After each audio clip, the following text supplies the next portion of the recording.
सबैलाई जय मसीह। आजकै दिन गएको वर्ष हामीले हाम्रा आदरणीय पास्टर रोबर्ट कार्थक गुरुबालाई यो संसारबाट गुमाएका थियौँ। भौतिक शरीरमा हामीले उहाँलाई गुमाए तापनि उहाँ हामी नेपाली इसाई समुदायको मन मस्तिष्कमा सदा रहनु भएको छ, किनभने उहाँले त्यो अमिट छाप नेपाली इसाई समुदायमा छोडेर जानुभएको छ। परमेश्वरको एउटा भक्त, विश्वासयोग्य सिपाही, विश्वासयोग्य सेवक, जसले आफ्नो सम्पूर्ण जीवन परमेश्वरको महिमाको लागि अर्पण गर्छ। आज मैले उहाँको जीवनी प्रस्तुत गर्न लागेको छु। आशा छ उहाँको जीवनी सुनेर हामी प्रत्येकले आशिष पाउनेछौँ, प्रेरणा पाउनेछौँ र यसबाट परमेश्वरको महिमा हुनेछ। हालेलुया, आमेन। परमेश्वरको विशाल योजना र अनन्तको उद्देश्य अनुसार नेपालमा सुसमाचारको लागि त्रिएक परमेश्वरले ढोकाहरू खोल्न लाग्नु भएको थियो।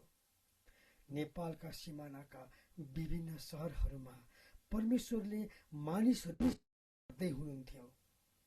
प्रार्थनाको उत्तर स्वरूप येशूको आत्माले भारतको दार्जिलिङ र त्यसका छिमेकी इलाकाहरूमा पनि मानिसहरूलाई नेपालको लागि दर्शन र बोझ हालिदिनु भयो। येशूको सुसमाचार बोकेर नेपाल आउने प्रभुका थुप्रै सेवकहरूमध्ये स्वर्गीय पास्टर रोबर्ट कार्थक पनि हुनुहुन्थ्यो। पवित्र आत्माको जागृतिले दार्जिलिङ र त्यस वरपरका नेपाली भाषीहरूलाई येशूको बलिदानमा पाइने नयाँ जीवन पाउन तयार पार्न लागेको बेला लाछिरिङ कार्थक र रिपु कार्थकले रेनोकमै प्रभु येशू ख्रिस्टलाई पाइसक्नु भएको थियो। पछि रिपु कार्थक पुर्ख्यौली घर सिक्किमको रेनोकबाट कालिम्पोङको SUMI मा पढ्न आउनुभयो। त्यहाँ रिपु कार्थकले आफ्नो पढाइ सकेपछि शिक्षण तालिम लिएर भुटानको स्कुलमा पढाउन जानुभयो। झन्डै 2 वर्षपछि त्यहाँबाट फर्केर उहाँ कालिम्पोङ आउनुभयो र पहिले आफैले पढेको SUMI स्कुलको प्रयोगशाला विभागको प्रमुखमा नियुक्त भई पढाउन थाल्नुभयो। त्यसपछि विवाह गरेर त्यही स्थायी बसोबास पनि गर्नुभयो। कालिम्पोङको घरजमपछि जनवरी 10, 1926 का दिन प्रेमकितको कोखबाट रिपु कार्थकले रोबर्ट कार्थकलाई जेठो छोराको रूपमा पाउनुभयो। यसरी सामान्य र स्वावलम्बी परिवारमा जन्मेका रोबर्ट कार्थक भविष्यमा परमेश्वरको महान समर्पित पास्टरको रूपमा ख्रिस्टीय जगतमा उदय हुनुहुनेछ भनेर परमेश्वर बाहेक अरू कसैलाई थाहा थिएन। उहाँको जन्म तथा बाल्य अवस्था। गत 64 वर्षदेखि मण्डलीमा अनवरत सेवा गरेर प्रभुको अनन्त विश्राममा प्रवेश गर्नुभएका नेपाली इसाई मण्डली ज्ञानेश्वर चर्चका पास्टर रोबर्ट कार्थकको जन्म साधारण ख्रिस्टियन घरानामै भएको हो। त्यसबेला उहाँका बाजे र बुबाले प्रभुलाई पाइसक्नु भएको थियो। पास्टर गुरुबा रोबर्ट कार्थकको जन्म मावली घर दूरबीन बम बस्तीमा भए पनि उहाँको बाल्यकाल भने कालिम्पोङ बजारको मिसन लाइनमा बित्यो। मिसन स्कुलका शिक्षक तथा कर्मचारीहरूको आवास गृह 12 धुरेलाई आज पर्यन्त मिसन लाइन भनेर चिनिन्छ। त्यही ठाउँमा रोबर्ट कार्थक हुर्कनुभयो। त्यहाँ बुबा आमा र भाइ बहिनीहरू सबै गरेर 9 जनाको ठुलो परिवार साथै अरू आफन्तहरू पनि थिए। स्कुलको कमाइले मात्र परिवार धान्न नसक्ने भएकाले स्कुल सकेपछि बुबाले घर घरमा गएर ट्युसन पढाउन थाल्नुभयो। त्यो ट्युसनबाट आएको थोरै पैसा र स्कुलको तलबाट ठुलो परिवार चलाउनु पर्ने बाध्यता थियो। एल्डरका छोरा रोबर्ट कार्थकको मिजासिलो बालापनले धेरैलाई आशिषमा डोर्याउनेछ र उहाँ परमेश्वरको शक्तिशाली हतियार बन्नुहुनेछ भन्ने कुराको झल्को नदिए पनि परमेश्वरको विधानमा त्यो कुरा पहिल्यै लेखिएको थियो। रोबर्ट गुरुबाले बाल्यकालमा आर्थिक कठिनाइको सामना गर्नु पर्यो, तर पनि त्यो परिवारमा परमेश्वरको आशिष अनुग्रह भएको कारण न खान कहिले अभाव भएन। थुप्रै आय स्रोत, परमेश्वरको थोरै आशिषभन्दा थोरै आय स्रोत प्रशस्त आशिष भएको थियो।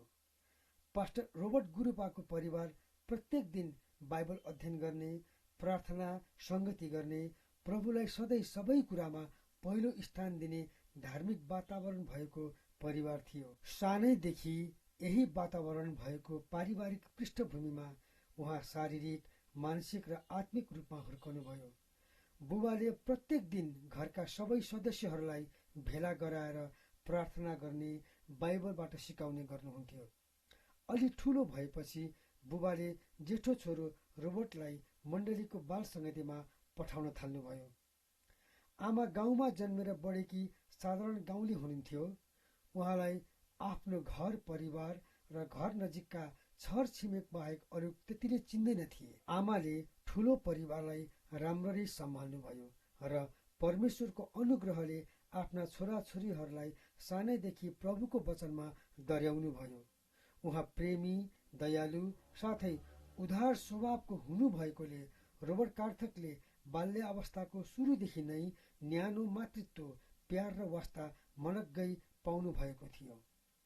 बुबाले पनि सबै छोराछोरीहरूलाई यही किसिमको स्नेहमा हुर्काउनु भएको थियो। आमाले छोराछोरीको स्वास्थ्यको बारेमा चासो राख्नुहुन्थ्यो, किनभने रोबर्ट कार्थक 10 वर्षको हुँदा उहाँका 2 दिदीहरूको 24 घण्टाभित्रै मृत्यु भएको थियो। यो दुःखद घटनाले परिवारका सबैलाई चोट पुर्याएको थियो, विशेष गरी बुबा आमालाई। होइन, वरपरका छरछिमेकका ससाना केटाकेटीहरू सबैलाई उत्तिकै वास्ता गर्नुहुन्थ्यो। जतिखेर जसका नानीहरू आए पनि खानेकुरा बाँडेर खुवाउनु पर्छ, दिनुपर्छ भन्ने खुल्ला हातको र घरमा सधैँ सबैलाई स्वागत गर्नुहुन्थ्यो। आमाको यस्तो मायालु स्वभाव भएको कारण त्यो समयमा गाउँघरका धेरै छिमेकी केटाकेटीहरू उहाँको घरमा आउने जाने र रमाउने गर्थे। रोबर्ट गुरुबालाई वरपरका आफ्ना दौतरीहरूसँग खेल्न, घुम्न, रमाइलो गर्न खुब रहर लाग्थ्यो। वरपरका साथीहरूसँग जान, घुलमिल हुन, खेल्न बुबा र आमाबाट कुनै रोकटोक थिएन। रोबर्ट गुरुबालाई घरका सबैले ठुले भनेर बोलाउँथे। उहाँको नामको मात्र होइन, व्यवहार पनि ठुलै थियो। उहाँ सानैदेखि मिलनसार, सरल, इमान्दार र सहयोगी हुनुहुन्थ्यो। उहाँको माया सबै साथीहरूलाई समान थियो। सबै साथीहरूले रोबर्ट कार्थकलाई प्रिय मान्थे। गुरुबा सानो छँदा गाउँका कति साथीहरूसँग कालिम्पोङबाट रेल हेर्न प्राय 12 माइल टाढा रेल स्टेसन पैदलै जानुभएको थियो। जीवनमा पहिलोपल्ट रेल देखेर उहाँहरू दङ्ग पर्नु भएको थियो। घरको ठुलो छोरो हुनुभएकोले घरबाट कतै जानु पर्यो भने बुबाले सधैँ रोबर्टलाई नै साथ लानुहुन्थ्यो। एकपल्ट बुबाले उहाँलाई छिमेकी गाउँमा रेडियो देखाउन लानुभयो र जीवनमा पहिलोपल्ट रेडियो देख्दा उहाँ अति नै आश्चर्यचकित हुनुभयो। अचम्म किसिमले रेडियोबाट आवाज आउँदा उहाँ त दङ्ग पर्नु भएको थियो। यसरी कालिम्पोङको रमाइलो वातावरण र परिवारको मिठो मायामा हुर्कदा रोबर्ट कार्थकले मण्डली जाने र बाइबल पढ्ने कुरालाई रीतिविधानको रूपमा मात्रै मानिरहनुभयो। बाल सङ्गतिमा सिकेका कुराहरू उच्च कोटिका नैतिक शिक्षाहरू मात्रै बन्न पुगे। तर परमेश्वरले यी सबै परिस्थितिहरूलाई आफ्नै उद्देश्यको लागि योगदान गर्दै हुनुहुन्थ्यो। पास्टर रोबर्ट कार्थकको परिवार सम्पन्न थिएन। उहाँको बाल्यावस्था सामान्य थियो। मण्डलीमा नयाँ जन्म नपाएका क्रिस्चियनहरूको जम्मा थियो। रोबर्ट गुरुबाको बुबाको स्वास्थ्य खस्कदै गएपछि घरमा हुने बाइबल अध्ययन नियमित हुन सकेन। रोबर्ट कार्थक गुरुबाको किशोर अवस्था तथा शिक्षा। काखले पहिलो नैतिक शिक्षा रोबर्ट गुरुबालाई दियो भने बुबाको काँधले पनि उहाँलाई क ख ग देखि नै बलियो बनायो। उहाँका बुबा आफै स्कुलको शिक्षक हुनुभएकोले गुरुबाको प्रारम्भिक शिक्षा दीक्षा बुबाबाटै सुरु भयो। 5 वर्षको भएपछि उहाँ बुबाले पढाउने SUMI स्कुलमा पढ्न जानुभयो। त्यो समयमा उक्त स्कुल नामी थियो। पढाइ स्तरीय र अनुशासनमा पनि त्यति नै कडा थियो। स्कुलमा विद्यार्थीहरूको पढाइको साथै उनीहरूको विकासको समेत राम्रो ध्यान दिइन्थ्यो। हरेक विद्यार्थी अनुशासनमा संवेदनशील बन्नु पर्थ्यो। त्यो स्कुल मिसन स्कुल भएकोले हरेक विद्यार्थीले स्कुलमा बाइबल पाठ प्रार्थनामा भाग लिनु पर्थ्यो। त्यस्तो मौका उहाँले स्कुलमा पनि पाउनु भएकोले परमेश्वरको ज्ञानमा बढ्न थप सहायता पुग्यो। परमेश्वरले उहाँलाई यसरी सानैदेखि आफ्नो सेवाको लागि तयार पार्न लाग्नु भएको थियो। रोबर्ट गुरुबाको सानैदेखि नै बायाँ हातले लेख्ने बानी थियो। शिक्षकहरूले उहाँले बायाँ हातले लेखेकोले औँलाका बीचमा पेन्सिल राखेर लेखेकोमा शिक्षकहरूले उहाँलाई निकै सताए। यसको कारण रोबर्ट कार्थकले धेरै पटक स्कुलको कक्षा छुटाउनु भयो। घरबाट स्कुल जान्छु भनेर पनि स्कुल जानु भएन। स्कुलका शिक्षकहरूले पिटेको गाली गरेको कुरा घरमा गरे भने रोबर्टका बुबाले उल्टै थपिदिनुहुन्थ्यो। रोबर्ट गुरुबाको पढाइ सामान्य खालको थियो। कक्षामा प्राय दोस्रो तेस्रो हुनुहुन्थ्यो। बुबाको स्वास्थ्य समस्याले उहाँको पढाइमा निकै बाधा पुगेको थियो। उहाँ आफ्नो कक्षामा सबैभन्दा कान्छो हुनुहुन्थ्यो। उमेरमा कान्छो, सरल, इमान्दार स्वभाव भएकोले उहाँले स्कुलमा आफ्ना गुरु र साथीहरूबाट प्रशस्त माया र सद्भाव र स्नेह पाउनुभयो। अनुशासित, जेहेन्दार र पढाइप्रति लगनशील साथै तीक्ष्ण बुद्धिको भएकाले उहाँले आफ्नो पढाइमा चाँडै प्रगति गर्दै जानुभयो। ट्युसन पढ्न आर्थिक हैसियत नभए पनि हरेक वर्षको स्कुलको जाँचमा उहाँले राम्रो परिणाम ल्याउनुहुन्थ्यो। रोबर्ट गुरुबाले कक्षा 8 सम्म पुगेपछि स्कुल छुट्टी हुनासाथ बुबासँगै घर घरमा गएर ट्युसन पढाउन थाल्नुभयो। ट्युसन पढाउन जान झन्डै 2.5 माइल हिँड्नु पर्थ्यो। स्कुलको समयमा आफ्नो पढाइ र अरू बेला बुबालाई ट्युसनमा सहायता गर्नुपर्दा आफ्नो दैनिक अध्ययनलाई अगाडि बढाउन धेरै गाह्रो भयो। अनि उहाँले 17 वर्षको उमेरमा द्वितीय श्रेणीमा म्याट्रिक, अहिलेको एसएलसी अथवा एसईई उत्तीर्ण गर्नुभयो। परिवारमा उहाँ नै जेठो छोरो हुनुभएकोले यो सफलता सम्पूर्ण परिवारका लागि ठुलो हर्षको कुरो थियो। स्कुलबाट म्याट्रिक उत्तीर्ण भएपछि उहाँलाई यही नै गर्नुपर्छ वा बन्नुपर्छ भन्ने कुरामा परिवारको कुनै दबाब थिएन। तर क्याम्पसमा विज्ञान विषय लिएर भविष्यमा डाक्टर बन्ने धेरै ठुलो इच्छा उहाँको थियो। घरको जेठो छोरो साथै ठुलो परिवार, बुबाको कमजोर स्वास्थ्य अवस्थाको कारण परिवारको भार उठाउनु पर्ने भएकोले उहाँले आफ्नो पढाइलाई अगाडि बढाइरहन सक्नु भएन। साथै त्यति बेला दोस्रो विश्वयुद्ध चलेको कारण संसारभरि त्रास फैलिएको थियो। विशेष गरी आर्थिक क्षेत्रमा युद्धको ठुलो प्रभाव परेको थियो। नोकरीमा प्रवेश। केही समयपछि रोबर्ट गुरुबाले आफूले पढेकै स्कुलमा शिक्षक चाहिएको छ भन्ने खबर पाउनुभयो र निवेदन दिनुभयो। उहाँलाई शिक्षकको नियुक्ति दिइयो। उहाँको मासिक तलब रु 20 थियो। यसले उहाँको परिवारलाई केही मात्रामा राहत पुग्यो। त्यहाँ उहाँलाई बाइबल र गणित विषय पढाउने जिम्मा दिइएको थियो। त्यो स्कुलमा विद्यार्थी बनेर पहिले झन्डै 10 वर्ष बिताइसक्नु भएकोले उहाँको लागि त्यो ठाउँ पुरानो तर जिम्मेवारी भने नयाँ थियो। पढाउन कुनै विशेष अनुभव साथै तालिम नभएको कारण सुरुका दिनहरूमा उहाँले धेरै मेहनत गर्नु पर्यो। पछिबाट यस क्षेत्रमा उहाँलाई दक्षता र अनुभव हासिल हुँदै गयो। यसरी रोबर्ट कार्थक अब छिटोबाट परिपक्व र जिम्मेवार व्यक्ति बन्न लाग्नु भएको थियो। स्कुलमा काम सुरु गरे पनि उहाँको क्याम्पस पढ्ने धोको अझै मरिसकेको थिएन र कुनै न कुनै तरिकाले आफ्नो पढाइलाई बढाउँदै लैजान चाहनुहुन्थ्यो। अर्कोतिर उहाँ स्कुलको जागिरे हुनुभएको कारण कलेज भर्ना भएर पढ्ने सम्भावना पनि थिएन। शैक्षिक योग्यतालाई बढाउन उहाँको लागि एउटै मात्र विकल्प थियो, प्राइभेट जाँच दिनु।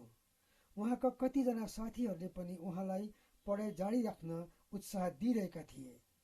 त्यसकारण उहाँले प्राइभेटबाट आइएको पढाइ सुरु गर्नुभयो।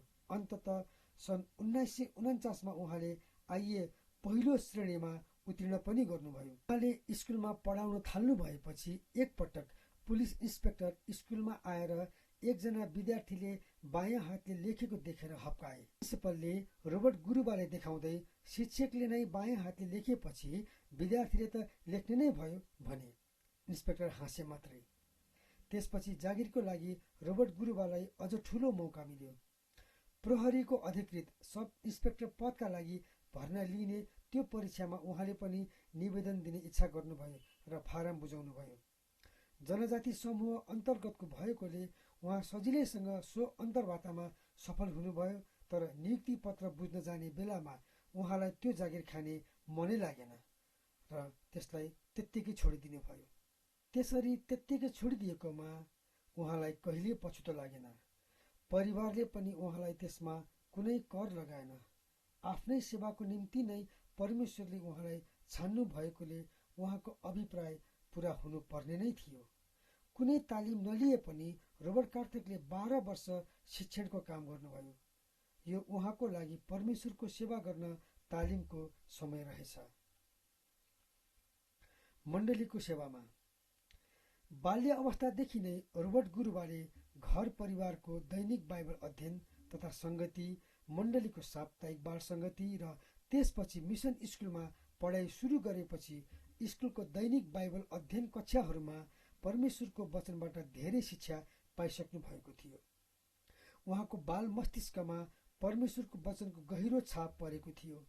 यसरी उहाँले जीवनको सुरुदेखि नै परमेश्वरको वचनमा हुर्कने मौका पाउनु भएको थियो। कलिलो उमेरमा उहाँले परमेश्वरलाई नचिने पनि परमेश्वरले उहाँलाई अघिबाटै चिनिसक्नु भएको थियो र त परमेश्वरले उहाँलाई विभिन्न परिस्थितिहरूबाट अगुवाई गर्दै ल्याउनु भएको थियो।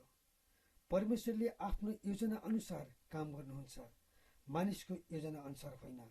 त्यही परमेश्वरको महान योजना अनुसार अब उहाँलाई आफै सिक्ने साथै अरूलाई पनि सिकाउने धेरै अवसरहरू मिल्न थाल्यो। कार्थकको बुबा आफै पनि मण्डलीको एल्डर हुनुहुन्थ्यो। गुरुबाले युवाहरूको अगुवाको रूपमा आफ्नो मण्डलीका केही युवाहरूलाई बाइबल कक्षा दिन थाल्नुभयो। त्यही समयमा मिसन स्कुलका कति विद्यार्थीहरूलाई पनि बाइबलबाट पढाउने मौका उहाँलाई मिल्यो। उहाँलाई जिम्मा दिइएका ठाउँहरूमा बाइबल पढाउनु पर्ने भएकोले पाठ तयार गर्न उहाँ आफैले पनि धेरै बाइबल पढ्नु पर्थ्यो।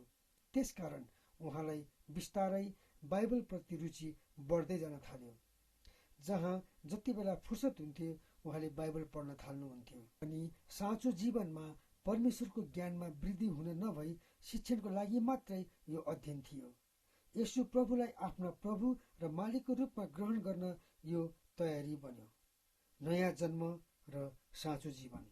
यसरी बाइबललाई प्रेम गरे पनि यसु ख्रिस्टलाई साँचो प्रकारले नचिनेको कारण यसु ख्रिस्टप्रति गुरुबाको कुनै चासो थिएन। उहाँ क्रिस्चियन घरानाको हुनुभएको कारण क्रिस्चियन रीतिविधिमा सीमित हुनुहुन्थ्यो।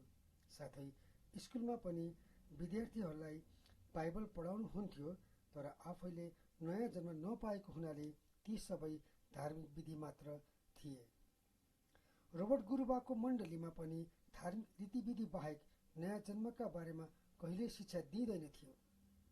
क्रिस्चियनहरूले राम्रो गर्नुपर्छ, साँचो बोल्नुपर्छ, ठग्नु हुँदैन, सबैको भलो गर्नुपर्छ जस्ता नैतिक शिक्षाहरू मात्र मण्डलीमा दिने गरिन्थ्यो। तर उहाँको मनमा सधैँ एउटा खुल्दुली आइरहन्थ्यो। कसरी? यस्तो खुल्दुलीको उत्तर परमेश्वरले आफ्नो समयमा पठाउनु भयो। जब पवित्र आत्मा हामीभित्र आउनुहुन्छ, उहाँले नै हामीलाई असल बाटोमा डोर्याउनुहुन्छ। उहाँ हामीमा जिउनुहुन्छ र उहाँले हामीलाई सक्षम बनाउनुहुन्छ। सन् 1947मा जोर्डन चन्दन खाँ र उनको समूह कालिम्पोङ आएर नयाँ जन्मको बारेमा सिकाए र प्रचार पनि गरे। त्यो क्रममा रोबर्ट कार्थक पनि सहभागी हुनुभएको थियो। त्यो समयमा उहाँले प्रभुलाई साँचो प्रकारले चिन्नु भएपछि उहाँको जीवनमा ठूलो परिवर्तन आयो। गुरुबाले आफ्नो बाल्य अवस्थादेखि नै सामान्य व्यक्ति मान्नु भएको यसु ख्रिस्ट उहाँको जीवनमा वास्तविक प्रभु र मुक्तिदाताको रूपमा देखा पर्नुभयो। जुन प्रभु यसुले त्यसपछिको उहाँको सम्पूर्ण जीवनमा प्रभुको भूमिका खेल्न थाल्नुभयो, उही प्रभु यसुले सीमित घेराभित्र रुमलिएको उहाँको अन्योलपूर्ण जीवनलाई मार्ग निर्देशन गर्नुभयो। उहाँले नै रोबर्ट गुरुबालाई नयाँ आशा, जोस र भविष्य दिनुभयो। जोर्डन चन्दन खाँ र उनको समूहको सेवाद्वारा कालिम्पोङ इलाकामा ठुलो आत्मिक जागृति आयो। त्यो इलाकामा धेरैले येशू ख्रिस्टलाई साँचो प्रकारले चिने, नयाँ जन्म पाए। त्यो इलाकामा मण्डलीहरूमा ठुलो हलचल आयो। मण्डलीभित्र प्रभुलाई चिन्ने तथा नयाँ जन्म पाएका र नपाएका दुई झुण्डहरू देखा परे। कति भाइ बहिनीहरू मण्डलीबाट छुट्टिएर अलग्गै सङ्गति गर्न लागे। गुरुबाको मण्डलीभित्र नयाँ जन्म नपाउनेहरू थिए, तर पनि उहाँहरूले अलग्गै सङ्गति भने सुरु गर्नु भएन। यसरी सन् 1947 अक्टोबर 12 तारिक येशू ख्रिस्टलाई पाउँदा रोबर्ट गुरुबा 21 वर्षको हुनुहुन्थ्यो। भर्खर युवा वयमा उक्लन लागेका रोबर्ट कार्थकलाई परमेश्वरले आफ्नो राज्यको लागि छनौट गर्नुभयो। रोबर्ट कार्थकले सुरु गरेका बाइबल अध्ययनमा संलग्न हुने व्यक्तिहरूमध्ये स्वर्गीय प्राध्यापक डाक्टर पास्टर राजेन्द्र कुमार रोङ्गोङ पनि हुनुहुन्थ्यो। डाक्टर राजेन्द्र रोङ्गोङले सन् 1947 को नोभेम्बर 25 तारिक प्रभु येशूलाई विश्वास गरेर नयाँ जन्म पाउनु भएको थियो। दिन पास्टर रोबर्ट कार्थकको पहलमा राजेन्द्र रोङ्गोङको घरमा सङ्गति राखिएको थियो। जोर्डन चन्दन खाँलाई वक्ताको रूपमा बोलाइएको थियो। उहाँले नै पास्टर राजेन्द्र रोङ्गोङ र अरू धेरैलाई नयाँ जन्मको बारेमा प्रष्ट गरी सिकाउनु भएको थियो। बाइबल अध्ययनमा साथी बनेका डाक्टर रोङ्गोङ र पास्टर रोबर्ट गुरुबाले नै नेपाल आउने 11 जनाको समूहको नेतृत्व गर्नुभयो। उहाँहरूको मित्रता ज्वाइँ जेठान सम्बन्धमा परिणत मात्र भएन, तर जीवन पर्यन्त एक अर्काका अत्यन्तै निकट सहयोगी र परिपूरकका रूपमा रहे। डाक्टर राजेन्द्र र पास्टर रोबर्ट गुरुबाको मित्रता र सहकार्यले नेइमको जग राख्ने काम मात्र गरेन, तर नेपालभित्र र बाहिर क्रिस्चियन समुदायको लागि उहाँहरू उदाहरणीय मित्रताको जोडी बन्नुभयो। पास्टर डाक्टर राजेन्द्रले नेपाल देशको शिक्षा क्षेत्रमा महत्त्वपूर्ण योगदान दिनुभयो र नेपाल देशमा येशूको गवाही पनि बन्नुभयो। येशू प्रभुलाई मुक्तिदाता र प्रभु भनी ग्रहण गरेको जोसमा स्कुलको कक्षामा आफ्ना विद्यार्थीहरूलाई कक्षाको काम दिएर उहाँ चाहिँ बाइबल पढ्न थाल्नुहुन्थ्यो। एक दिन उहाँले कक्षाभित्र त्यसरी बाइबल पढ्दै गर्दा परमेश्वरले उहाँलाई भन्नुभएछ, तैँले समय चोर्दैछस्, किनकि त्यो समय तेरो बाइबल पढ्ने समय होइन, काम गर्ने समय हो। यो समयमा तैँले काम गर्नुपर्छ। परमेश्वरको हप्काइ पाएपछि त्यस दिनदेखि उहाँले कहिल्यै त्यसो गर्नु भएन। नयाँ जन्म भए पनि ती जोसिला युवाहरूलाई हुर्काउने कोही थिएन।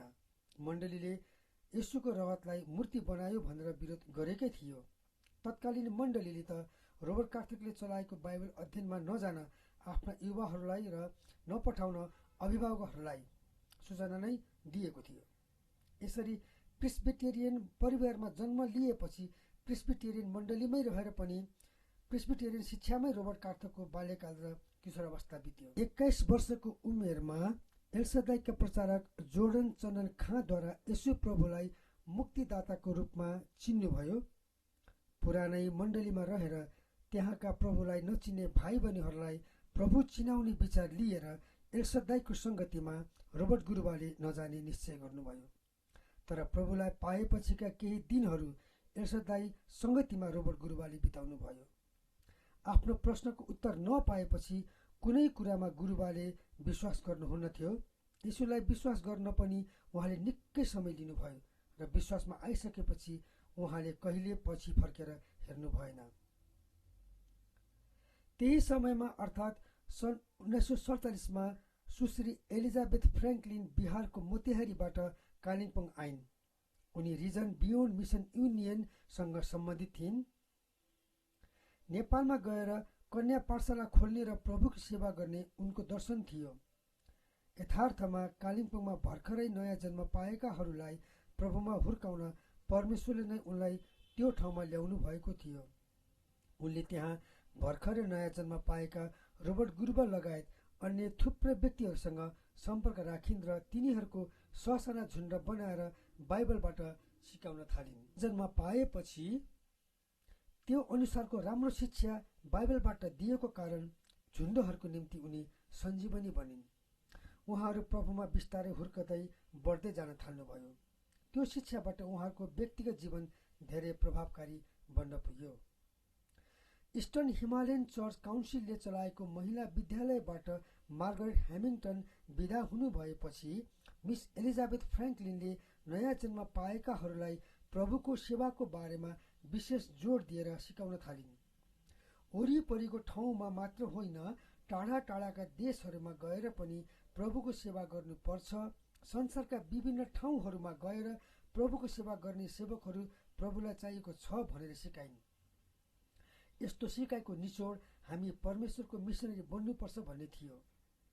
परमेश्वरले नेपालको भविष्यको लागि पृष्ठभूमि तयार गर्दै हुनुहुन्थ्यो।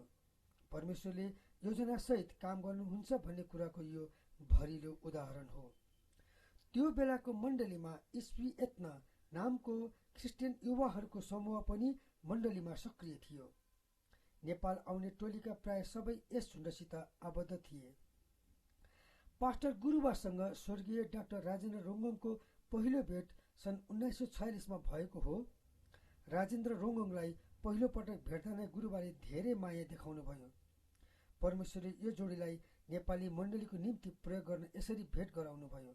गुरुबाले भाइ भनेर गरेको सम्बोधनले राजेन्द्रलाई छोयो। उनले घरमा आमा सूर्यमतीलाई भने, आमा मैले दाइ भेटेको छु। कालान्तरमा यो जोडीको पारिवारिक सम्बन्ध नै भयो। मेरा भेडा अरू पनि, मेरा अरू भेडा पनि।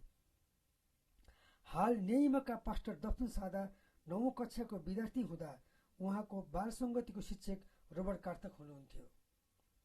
पास्टर दफ्तनलाई व्यक्तिगत रूपमा प्रभु येशू चिनाउने काममा रोबर्ट गुरुबाको मुख्य भूमिका थियो। पास्टर दफ्तनले किशोरावस्थाको उद्धारकमा एउटा युवा सम्मेलनको बेला अर्थात् 11 अक्टोबर 1952 को दिन साँचो पश्चाताप गरेर येशूबाट सम्पूर्ण पापको क्षमा, साँचो शान्ति पाउनुभयो। प्रभुलाई प्राप्त गरेपछि पास्टर दफ्तन प्रभुमा मानिसहरूलाई थप्न जोरदार र परिश्रम गर्ने व्यक्ति हुनुभयो। सन् 1953 को अन्ततिर दफ्तन र साथीहरूले पाकाङ बस्तीमा ठुलो सम्मेलनको आयोजना गरे। वक्ताको रूपमा कालिम्पोङबाट रोबर्ट कार्थकलाई निम्ताइएको थियो। रोबर्ट कार्थकका सहयोगीहरूमा एउटा विशिष्ट व्यक्ति एलिजाबेथ फ्र्याङ्कलिनको आगमनले गाउँघरमा निकै रौनकता ल्याएको थियो। सुश्री फ्र्याङ्कलिन सन् 1956 सालसम्म कालिम्पोङमा बसिन्। उनी ठिक समयमा ठिक ठाउँमा परमेश्वरद्वारा पठाएकी व्यक्ति थिइन् भन्न सकिने थुप्रै आधारहरू छन्। त्यति बेला नेपालमा भर्खरै प्रजातन्त्रको प्रादुर्भाव भएको थियो। सुसमाचारको निम्ति नेपालको ढोका पुरै नभए पनि आंशिक रूपमा खोलिएको थियो। रोबर्ट गुरुबा र उहाँको झुन्डलाई नेपालमा आएर प्रभुको सेवा गर्ने उत्साह, प्रेरणा र दर्शन उनीहरूले हालिदिएकी थिइन्। रोबर्ट गुरुबा र उहाँको झुन्डलाई नेपालको सेवामा ल्याउने काममा परमेश्वरले फ्र्याङ्कलिनलाई चलाउनु भयो। बेला बेलामा स्कुलको छुट्टीमा मिस फ्र्याङ्कलिनले रोबर्ट र उहाँका सहकर्मीहरूलाई विभिन्न ठाउँमा प्रचारको लागि लान्थिन्। प्रचारको लागि जाँदा विभिन्न मण्डलीमा गएर वचन दिने र नयाँ जन्मको बारेमा सिकाउने साथै आफ्नो साक्षी दिने काम धेरैले गर्थे। कहिलेकाहीँ विभिन्न हटियाहरूमा पनि सुसमाचार प्रचार गर्ने काम हुन्थ्यो। प्रचारमा जाँदाका खर्च मिस फ्र्याङ्कलिनले नै बेहोर्थिन्। परमेश्वरले यी सबै परिस्थितिबाट आफूले छानेका मानिसहरूलाई तयार गर्दै हुनुहुन्थ्यो। प्रचारमा जाँदा मिस फ्र्याङ्कलिनले नेपालको बारेमा कुरा गरिरहन्थिन्। सुश्री फ्र्याङ्कलिनले उहाँहरूलाई नेपालमा गएर प्रभुको सेवा गर्ने कुरामा धेरै उत्साह दिए पनि उनले कहिले कसैलाई पनि कर भने लगाइनन्। त्यसकारण उनको झुन्डमा भएका सबैजना सुसमाचारको सेवा गर्न नेपाल आएनन्। सुरुमा त रोबर्ट गुरुबालाई पनि त्यति चासो थिएन नेपालमा आएर प्रभुको सेवा गर्न। अझ नेपाल जस्तो अपरिचित मुलुकमा गएर प्रभुको सेवा गर्नु उहाँको लागि धेरै परको कुरो थियो। रोबर्ट गुरुबा आफै नेपाली भाषी, संस्कृति र परिवेशभित्रका व्यक्ति हुनुका साथै स्कुलमा नेपालबाट पढ्न आएका विद्यार्थीहरू र तिनीहरूका अभिभावकहरूसँग नियमित भेटघाट, चिनाजानी हुने गर्ने भए पनि नेपालप्रति उहाँको कुनै वास्ता नै थिएन। उहाँ सन् 1950 मा पहिलोपल्ट राजेन्द्र रोङ्गङसँग रक्सोल आउने क्रममा उहाँ भीमफेरीसम्म आउनुभएको थियो। सन् 1954 मा उहाँ फेरि दोस्रो पल्ट सुश्री फ्र्याङ्कलिनसँग 2 हप्ताका लागि काठमाडौँ आउनुभएको थियो। त्यो बेला उहाँहरू काठमाडौँमा कन्या विद्यालय खोल्न शिक्षा मन्त्रालयसँग कुराकानी गर्न आउनुभएको थियो। यसरी उहाँले दुईपल्ट नेपाल आउने मौका पाएपछि नेपालमै आएर प्रभुको सेवा गर्न रहर जाग्न थाले पनि त्यो प्रष्ट बोलावट थिएन, किनकि उहाँलाई आफ्नै परिवेश प्यारो थियो।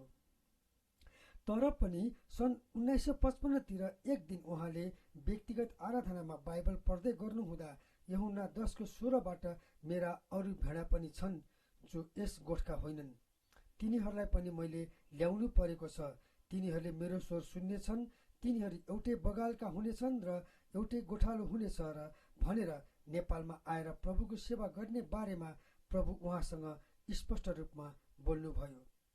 पास्टर रोबर्ट कार्थकले फेरि पनि युथ फर ख्राइस्टको भेलामा मेरा अरू भेडाहरू पनि छन् भन्ने आवाज सुनेपछि उठेर भन्नुभयो, ज्यू प्रभु, यो नेपाल हो त, म अब तयार छु। यो खण्ड नै उहाँको निम्ति नेपालमा आएर प्रभुको सेवा गर्ने प्रेरणाको स्रोत बन्न पुग्यो, जुन उहाँको निम्ति नयाँ जन्म पाएपछिको दोस्रो महत्त्वपूर्ण आयाम थियो। गोरखपुरमा भएको नेपाली बाइबल स्कुलका प्राचार्य अल ग्यारिसनले पनि नेपालको ढोका खोलियोस् भनी कालिम्पोङमा विभिन्न समयमा प्रार्थना सभा आयोजना गर्नुहुन्थ्यो। त्यस्ता सभाहरूमा कहिलेकाहीँ सहभागी हुनुले पनि रोबर्ट कार्थकलाई नेपालमा सुसमाचारको जुत्ता लाएर जाने रहरमा मलजल गर्यो। प्रभुको सेवाको निम्ति उहाँ आफैले जबसम्म बोलावट दिनुहुन्न तबसम्म कसैले पनि उहाँको सेवा गर्न सक्दैन। बाह्य प्रभावबाट भन्दा भित्री आत्माको बोलावटमा उहाँको सेवा गर्नु धेरै फरक हुन्छ। जब गुरुबाले सेवाको निम्ति त्यो स्पष्ट बोलावट प्रभुबाट पाउनुभयो तब उहाँको सम्पूर्ण ध्यान नेपालतिरै केन्द्रित बन्न थाल्यो। उहाँमा नेपाल प्रतिको चाख बढ्न थाल्यो। त्यो बेला स्कुलमा राम्रो काम, आफ्नो बुबा आमा, परिवार, रमाइलो परिवेश, समाज सबै कुराहरू उहाँको लागि गौण बन्न लागे। त्यो बेला नेपालको सीमा क्षेत्रतिर काम गर्ने मिसनरीहरू, केही नेपाली पास्टर, प्रचारकहरू, ग्यारिसन र बिशप पिकेटहरूले मिलेर नेपालमा सुसमाचारको निम्ति ढोका खोलियोस् भनेर सुरु गरेका प्रार्थना झुन्डहरू सक्रिय हुँदै थिए। उहाँ पनि ती ठाउँहरूमा हुने प्रार्थनामा बेला बेलामा सहभागी हुन जान थाल्नुभयो। उहाँ आफैले पनि नेपालको लागि विशेष बोझ दिएर प्रार्थना गर्न थाल्नुभयो। प्रभुको सेवाको निम्ति नेपाल आउने कुरो रोबर्ट गुरुबाको निम्ति त्यति सजिलो थिएन। नेपालमा आएर प्रभुको सेवा गर्न आफ्नो मण्डलीमा कुनै सहयोग वा उत्साह थिएन। आफ्नो परिवारमा बुबाको स्वास्थ्यको अवस्था ज्यादै नाजुक थियो। घरको जेठो छोरा, घर व्यवहार चलाउनु पर्ने भाइ बहिनीहरू सबै अध्ययन गरिरहेका थिए। ती अप्ठ्यारा परिस्थितिहरूको बीचमा नेपालमा प्रभुको सेवा गर्न आउन ज्यादै ठुलो मूल्य चुकाउनु पर्थ्यो। तर पनि उहाँले आफ्नो अस्वस्थ बुबालाई आफू नेपालमा सेवा गर्न आउने कुरा बताउनुभयो। बुबाले प्रभुको बोलावट हो भने जाऊ भनेर अनुमति दिनुभयो। यसरी हेर्दा रोबर्ट कार्थकको असहज परिस्थितिमा पनि परमेश्वरले आफ्नो महिमाको लागि त्यो पारिवारिक पृष्ठभूमिलाई प्रयोग गर्नुभयो। अब मिस फ्र्याङ्कलिनले ती युवाहरूलाई सुसमाचार प्रचारको लागि विभिन्न गाउँ-गाउँमा लान थालिन्। ती जोसिला युवाहरू पनि अझ हौसिँदै सेवाको लागि अझै समर्पित र परमेश्वरको लागि झनै कामलाग्दो बन्दै गए। पास्टर गुरुबा रोबर्ट कार्थक र पास्टर राजेन्द्र रोङ्गुङ फ्र्याङ्कलिनसँग विभिन्न ठाउँमा सुसमाचार प्रचारको लागि जानुहुन्थ्यो। सन् 1950मा दुवैजना सक्रिय भएर सुसमाचार सम्मेलन आयोजना गरे। त्यसमा बेथेल भन्ने छाप्रो बनाएर 24 घण्टा प्रार्थनामा समय बिताए। प्रार्थनाको जग बनाई सेवाकाई हुन्छ भन्ने कुरा उहाँहरूलाई त्यो बेला अवगत थियो। रोबर्ट कार्थक गुरुबा र राजेन्द्र रोङ्गुङ गुरुबाले आफ्नै घरको छेउमा पनि छाप्रो बनाएर कयौं रात प्रार्थनामा बिताउनु भएको थियो। सन् 1955मा उहाँले स्कुलबाट राजीनामा दिनुभयो र नेपाल आउने तयारीमा जुट्नुभयो। उहाँ लगायत अरू पनि दौतरीहरूको एउटा समूह तयार भयो। नेपाल आउने मिति पनि तोकियो। नेपालमा पुगेपछि गर्नुपर्ने जिम्मेवारीको बाँडफाँड सबैलाई दिएको थियो। रोबर्ट गुरुबाले चाहिँ विश्वासीहरूको गोठालोको काम सम्हाल्ने जिम्मा लिनुभयो। कन्या स्कुल खोल्ने कामको सिलसिलामा सुश्री फ्र्याङ्कलिन भने पहिले नै काठमाडौँ आइसक्नु भएको थियो। यसरी 11 जनाको समूहले कालिम्पोङलाई छोडेर हिमालयन फ्री चर्चको विदाई समारोहपछि फेब्रुअरी 29, 1956 आफ्नो जीवनको विशेष यात्रा सुरु गर्यो। उहाँहरू सिमराबाट हनुमान भन्ने जहाजमा प्रति व्यक्ति रु 17 भाडा तिरेर सन् 1956 मार्च 3 तारिक काठमाडौँ आइपुग्यो। परमेश्वरले यस्तो अचम्मको र साधारण सुरुवात गरेर नेपालको मण्डलीलाई अहिलेको अवस्थामा ल्याउनु भएको हो। यसरी मिसन एलिजाबेथ फ्र्याङ्कलिनले नै प्रभुलाई भर्खरै मात्र ग्रहण गरेका ती विश्वासमा कलिला युवाहरूलाई प्रभुमा हुर्काउने काम गरिन्। लिनले उनीहरूलाई मसीही जीवनका आधारभूत कुराहरू नसिकाएकी भए र नेपालमा प्रभुको सेवा गर्न नडोर्याएकी भए त्यो युवाहरूको जमात आफ्नो जन्मभूमि छोडेर नेपाल आउने नै थिएन। नेपाली इसाई मण्डलीको लागि मात्र होइन, सम्पूर्ण नेपाली मण्डलीको लागि पनि मिस फ्र्याङ्कलिन विश्वासकी आमा बनिन्। सुसमाचार फैलाउन नेपाल आउने दिन जति नजिकै थियो त्यति वृद्ध बुबाको स्वास्थ्य खराब हुँदै थियो। त्यो अवस्थामा बुबाले छाडेर हिँडिहाल्ने कुरो पनि भएन। गुरुबाले आफ्ना बुबा आमालाई औधी आदर गर्नुहुन्थ्यो, किनभने बुबा आमाले सबै छोराछोरीहरूलाई धेरै दुःख उठाएर हुर्काउनु भएको थियो। स्कुलको राम्रो जागिर छोडी बिरामी बुबालाई हेरचाह गर्नुको सट्टा छोडेर जाने कस्तो खालको छोरो होला भनेर मानिसहरूले कुरा काट्न थाले। जताततैबाट नेपाल नजाने सल्लाह आउन थाल्यो।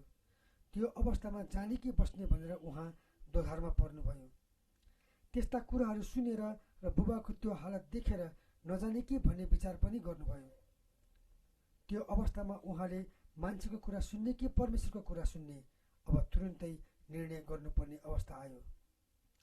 तर परमेश्वरको अनुग्रहको हात उहाँमाथि रहेको कारण नेपाल आउने नै निर्णय गर्नुभयो। मान्छेका कुराले साथै बुबाको बिरामी अवस्थाले परमेश्वरको त्यो महान बोलावटलाई रोक्न सकेन। 1956 फेब्रुअरी 29 का दिन उहाँ र उहाँको झुन्ड कालिम्पोङबाट नेपालको लागि प्रस्थान गर्यो। सन् 1956 फेब्रुअरी 28 का दिन कालिम्पोङमा आयोजना गरिएको विदाई कार्यक्रममा त्यहाँ ओरपरका थुप्रै मानिसहरू भेला भएका थिए। गीत, वचन र प्रार्थना गरेर उहाँहरूलाई विदाई गरियो। यसरी 11 जनाको समूहले आफ्नो जन्मथलोबाट विदा लिएर अज्ञात देशमा आफ्नो पाइलो लम्कायो। रोबर्ट गुरुबा र उहाँको समूह सिलिगुडी, कटिहार हुँदै रक्सोल आइपुग्यो। त्यो समयमा अहिलेको जस्तो स्थल मार्ग नभएकोले काठमाडौँ हवाई जहाजबाटै आउनु पर्थ्यो। सिमराबाट उडेर सन् 1956 मार्च 3 तारिकका दिन उहाँहरू काठमाडौँ आइपुग्नुभयो।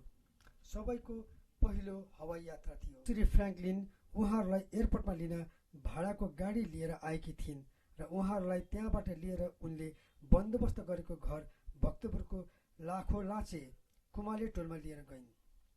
नवीन परिवेश नेपाल आइपुगेको पहिलो केही महिनासम्म आफ्नै सामाजिक परिधिभित्रबाट बाहिर निस्केर नौलो ठाउँ परिवेश अनुभवमा रहन रमाइलो साथै अनौठो पनि लाग्यो। झुन्डमा आएका सबैजना मिलनसार भएको कारण बसाइमा घराइसी याद, चिन्ता र त्यस्तो कुनै समस्या भएन। सबैजना मिलेर काम गर्ने, बस्ने, खाने गरियो। फ्र्याङ्कलिन दिदीले उहाँहरूलाई बस्न खानका निम्ति सबै कुरा मिलाइदिएकी थिइन्। मिसनरीहरूले खोलेको सानो क्लिनिक थियो। त्यहाँ केही विदेशी नर्स मिसनरीहरूले चलाउने गरेको सङ्गतिमा उहाँहरू पनि जान लाग्नुभयो। काठमाडौँ आइपुगेपछि रोबर्ट कार्थरलाई शिक्षक होइन पास्टर बनाउन समूहले नै निर्णय गर्यो। त्यो कुरा पहिले नै निर्धारण भइसकेको थियो। भक्तपुरमा बाल सङ्गति सुरु गरे पनि अभिभावकहरूले आफ्ना छोराछोरीहरू पठाएनन्। कालिम्पोङको सेवापछिको त्यो सुक्खा समय सबैको निम्ति निराशाजनक बन्यो। स्थानीय मानिसहरू पनि तिनीहरूसँग हेलमेल हुन डराउँथे। साह्रै मन थाकेर कहिलेकाहीँ त प्रार्थना गर्न पनि सक्दैन थिए। फेरि मिस फ्र्याङ्कलिनको जीवन र उत्साहले सबैमा नवीन उत्साहको सञ्चार हुन्थ्यो। तर यो त सबैका लागि तालिमको समय रहेछ। नेपाली समाज पहिलेदेखि नै बाहिरी दुनियाँका लागि बन्द थियो। सीमित परिधिभित्र रहेका कारण बाहिरबाट आएका जोसुकै किन नहुन् ग्रहण गरिने सम्भावना थिएन। गुरुबा र उहाँको समूहले विभिन्न ठाउँहरूमा गएर सुसमाचार प्रचार गर्न थाल्नुभयो। तर मानिसहरूले उहाँहरूको कुरामा त्यति चाख दिएनन्। उहाँहरूले स्कुल र क्याम्पसमा पढ्ने विद्यार्थीहरूसँग सम्पर्क राखेर उनीहरूलाई अङ्ग्रेजी सिकाउने र त्यसको माध्यमबाट सुसमाचार सुनाउने कार्यक्रमहरू बनाउनुभयो। तर उनीहरू सम्पर्कमा आउन डराउँथे। अप्ठ्यारो मान्थे। झन्डै 1 वर्षसम्म सुसमाचारको निम्ति धेरै परिश्रम गर्नुभयो, तर पनि उहाँहरूले कुनै मानिसलाई पनि प्रभुमा ल्याउन सक्नु भएन।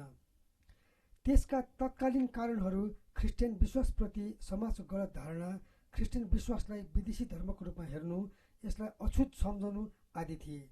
त्यसैले उहाँहरूलाई निराशा लाग्न थाल्यो। त्यो ठाउँमा काम नहुने छाँट देखेर उहाँहरूलाई आफ्नै ठाउँ र आफ्नै मानिसहरू कहाँ गएर प्रभुको सेवा गर्ने इच्छा लाग्न थाल्यो। तर परमेश्वरले उहाँहरूलाई ती परिस्थितिहरूको बीचमा बलियो गराउनु भयो।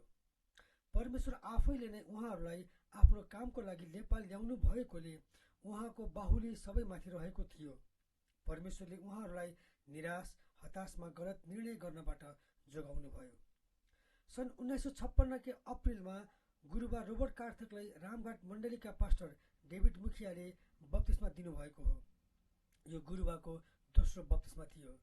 पहिले नै सानै उमेरमा दार्जिलिङमा लिएको बाल बप्तिस्मा हो। यो बप्तिस्मा उहाँको प्रेस्बिटेरियन मण्डलीले स्वीकार गरेन।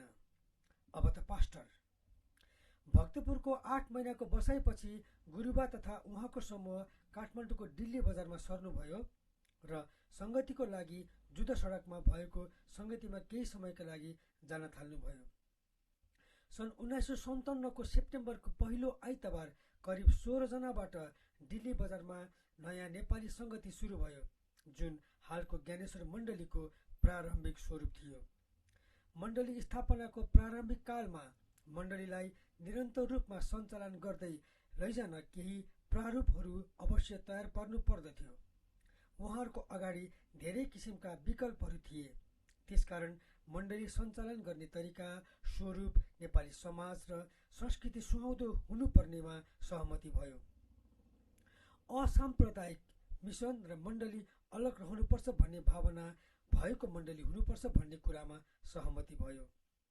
तत्कालीन युएमएनका मिसनरीहरू, कालिम्पोङको झुण्ड र केरलाबाट आएकाहरूका बीचमा मण्डली स्थापना गर्ने विषयमा निकै बहस र छलफल भयो। त्यो बेला एउटा वाक्य निकै प्रयोग गरियो, हामी असहमत हुन सहमत भयौँ। यसरी न्यायको तयारी र सुरुवात भयो। यसरी नेपाली विश्वासीहरू, भारतको दार्जिलिङ, कालिम्पोङ र अन्य ठाउँहरूबाट आएका नेपाली भाषीहरू र युएमएनका केही मिसनरीहरू गरी करिब 16 जना मिलेर नयाँ सङ्गति स्थापना गरे। सो 16 जनामा कालिम्पोङबाट आएको 11 जनाको समूह दफन सादा, प्रकाश राई, पश्चिम नेपालकी स्वर्गीय ज्ञानी शाह र केही मिसनरीहरू थिए। सन् 1957 को अगस्त महिनामा दिल्ली बजारमा रोबर्ट र राजेन्द्रको परिवारले लिएको 3वटा कोठामध्ये एउटालाई सेवाघरको रूपमा रूपान्तरित गरेर हालको नेपाली इसाई मण्डली ज्ञानेश्वर मण्डलीको बीजारोपण गरियो। मण्डली स्थापना गर्ने बेलामा प्रेरितको पुस्तकलाई निकै अध्ययन गरियो। आइतबारको सेवा बाहेक त्यहाँ प्रत्येक बुधबार बेलुका प्रार्थना सभा हुने गर्थ्यो। पास्टरलाई मण्डलीले पारिश्रमिक दिन सक्ने अवस्था थिएन। उहाँ विश्वासमा निर्भर हुनुहुन्थ्यो। यसरी काठमाडौँमा दोस्रो मण्डली स्थापना भयो। यस्तो प्रक्रियामा सुरु भएको मण्डलीमा सबैले छलफल गरेर विभिन्न कुराहरू निर्धारण गरे। राजेन्द्र रोङोङ सचिव, ज्ञानी शाह कोषाध्यक्ष र दफन सादा सदस्यमा निर्वाचित भए भने रोबर्ट कार्थकलाई पास्टर बनाइयो। सन् 1957 को सेप्टेम्बर महिनाको पहिलो आइतबारदेखि नेपाली इसाई मण्डली ज्ञानेश्वर मण्डलीको नाममा आधिकारिक रूपमा मण्डली सञ्चालन हुन थाल्यो। यसरी सुरुदेखि नै ज्ञानेश्वर मण्डली कसैको मातहतमा नरहेको तर स्वतन्त्र अस्तित्वमा रहेको छ।